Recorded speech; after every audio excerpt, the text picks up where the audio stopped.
Bonjour, chers étudiants. Aujourd'hui, nous allons parler des types d'arguments. Quels arguments utiliser pour convaincre? Convaincre l'autre, le lecteur, l'interlocuteur ou l'auditeur. L'art de l'argumentation, c'est celui de convaincre quelqu'un de faire quelque chose ou de penser d'une certaine manière. C'est ce qu'on fait, par exemple, quand on veut convaincre quelqu'un de partager notre opinion. Par exemple, un homme politique qui veut qu'on le croit pour qu'on vote pour lui. Il veut convaincre les autres de penser comme lui pour qu'ils le choisissent, lui et pas un autre. Et ainsi, il pourra devenir président ou député ou autre. Il y a également, par exemple, l'exemple d'un commerçant ou d'un homme d'affaires qui veut vendre des objets ou des services à des clients potentiels.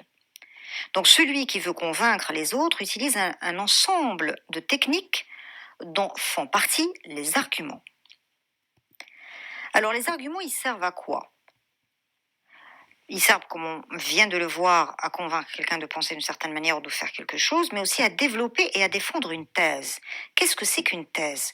Eh bien, c'est une proposition ou une théorie qu'on considère comme vraie et qu'on défend. Par exemple, un écologiste, un défenseur de la nature, qui nous explique que détruire la nature et les animaux, ça tue aussi l'homme, puisque ça crée des pandémies incontrôlables. Les arguments, ça sert aussi à rejeter la thèse adverse, la thèse contraire à la nôtre. Par exemple, un capitaliste, un industriel qui nous dit qu'il faut augmenter la consommation et qu'il n'y a pas de problème avec la pollution, que la nature, de toute façon, elle se nettoie toute seule. Nous, on va trouver des arguments pour lui prouver qu'il a tort, que ce qu'il dit est faux.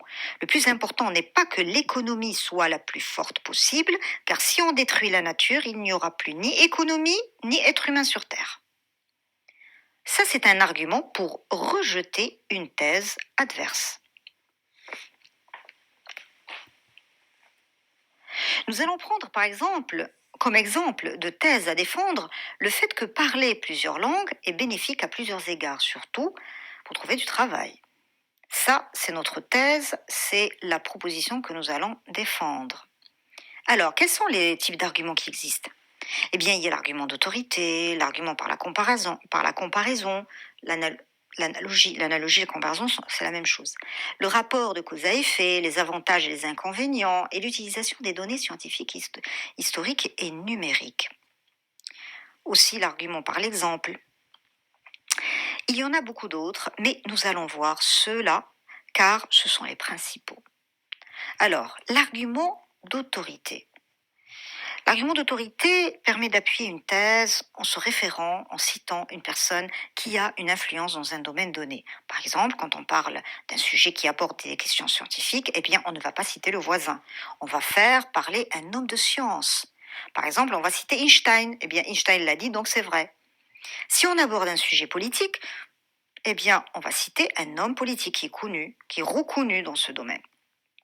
Par exemple, Nelson Mandela, qui a libéré son peuple de l'apartheid. C'est un homme politique, respecté, apprécié, donc ses paroles, ses idées, ses actions ont une valeur d'exemple et ils sont cités comme des arguments d'autorité. Alors, une autorité morale. Par exemple, dans le domaine de la religion, de la sagesse ou de la spiritualité, on va donner l'exemple d'une personne qui est respectée pour ses connaissances, ses opinions éclairées. Par exemple, si on parle de religion et on veut convaincre les autres, eh bien, on va dire que c'est tel imam qui l'a dit. Vous le connaissez, il est très bien, donc il a sans doute raison. Donc on cite une personne reconnue dans un domaine donné. On cite un scientifique dans le domaine de la science, un religieux dans le domaine de la religion, un économiste dans le domaine de l'économie, et c'est ce qu'on appelle, et leurs arguments, c'est ce qu'on appelle des arguments d'autorité. Alors, un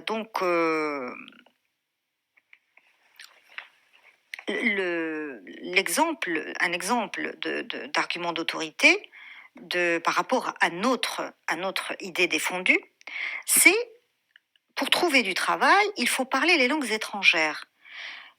Les spécialistes des domaines de l'employabilité, des ressources humaines, chefs d'entreprise et celui de la psychologie sont d'accord pour dire que pour trouver du travail, il faut parler les langues étrangères.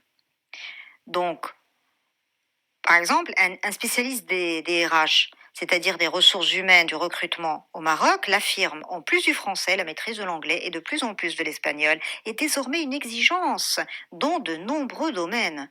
Un autre exemple, l'éminent psychiatre Claude Hajjaj assure que les bilingues possèdent une malléabilité et une souplesse cognitive supérieure à celle des unilingues. Donc là, nous avons deux arguments dits par deux personnes reconnues dans leur domaine, un qui est DRH connu, l'autre c'est un psychiatre connu, et tous les deux sont d'accord pour soutenir donc notre idée, notre thèse défendue qui est que les langues sont importantes.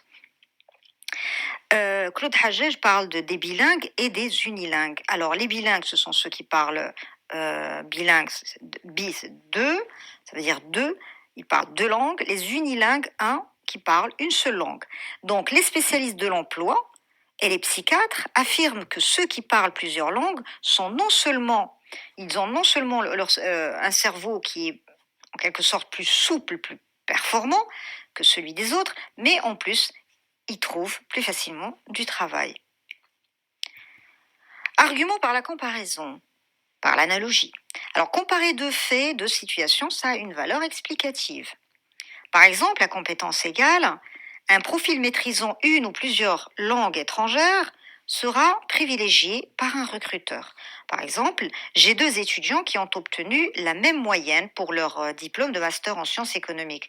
Ils ont postulé tous les deux dans une banque marocaine connue qui cherchait un chargé de clientèle. Celui qui, en plus de son diplôme, parle couramment l'anglais a été choisi au détriment de l'autre étudiant qui est brillant mais qui ne parle pas les langues étrangères et qui n'a donc pas été retenu. Donc, parler les langues étrangères, ça fait peser la balance en faveur du candidat bilingue ou trilingue, ou en tout cas polyglotte, qui parle plusieurs langues. Les rapports de cause à effet. Tel phénomène entraîne tel autre, selon le postulat du déterminisme. Le déterminisme, c'est une notion philosophique, selon laquelle tels actes engendrent telles conséquences. Tu fais ça, il t'arrive ça. Alors, pour convaincre quelqu'un de notre thèse, en utilisant les arguments de cause à effet, on lui dit si tu maîtrises les langues étrangères, ça te permet d'avoir un meilleur CV. Si tu parles anglais, ça te permet de trouver plus d'offres d'emploi. Tu n'es pas limité aux postes qui ne demandent pas la maîtrise des langues étrangères. Et du coup, ça te permet d'avoir une meilleure rémunération. Tu gagnes plus. Alors, les avantages et les inconvénients. Pour convaincre quelqu'un, on va lui montrer les deux côtés d'une chose, le bon et le mauvais. Par exemple, on va lui dire, pour les avantages, en apprenant une langue étrangère, on se donne plus de chances de trouver du travail. Et pour les inconvénients, on va lui dire, si on ne parle pas les langues étrangères, on ne trouve pas de travail et on reste au chômage, malgré les diplômes. L'argument par l'exemple. Voici un exemple qui est simple et clair. Madame Majidi a été promue au poste de directrice de la communication grâce à sa maîtrise de plusieurs langues étrangères. Ainsi, en donnant un exemple, on donne en même temps un argument convaincant. L'utilisation des données scientifiques, historiques et numériques. Une des choses que les gens croient le plus, c'est tout ce qui rappelle la science, comme les chiffres qui donnent cette impression d'évidence et de vérité. Comme par exemple 1 plus 1 égale 2. En principe, ces données scientifiques sont irréfutables. On ne peut pas les mettre en cause, sauf si la source n'est pas fiable. Un scientifique affirme qu'il est prouvé que l'apprentissage d'une langue étrangère est bénéfique pour le cerveau et permet d'activer et renforcer ses capacités intellectuelles. Donc c'est un scientifique qui le dit. On dit ainsi donc que c'est prouvé scientifiquement. Ça veut dire qu'il y a des preuves qui montrent que c'est vrai, que le cerveau d'un bilingue ou polyglotte, celui qui parle plusieurs langues, est plus performant que celui d'un unilingue. On donne ainsi des preuves scientifiques que l'interlocuteur ne peut pas réfuter. Selon les statistiques, les compétences en langue étrangère sont très prisées, très recherchées, très demandées, dans certains secteurs comme le tourisme, la banque, etc. On va donner des chiffres et des tableaux qui le prouvent, et votre adversaire ne pourra pas réfuter vos données chiffrées qui sont vérifié et donc prouvé. Donc c'est vous qui avez le dernier mot, et votre adversaire, réel ou fictif, ne peut pas vous contredire. Quant à vos lecteurs ou vos auditeurs, ils seront convaincus ou du moins impressionnés. Merci pour votre attention et à très bientôt.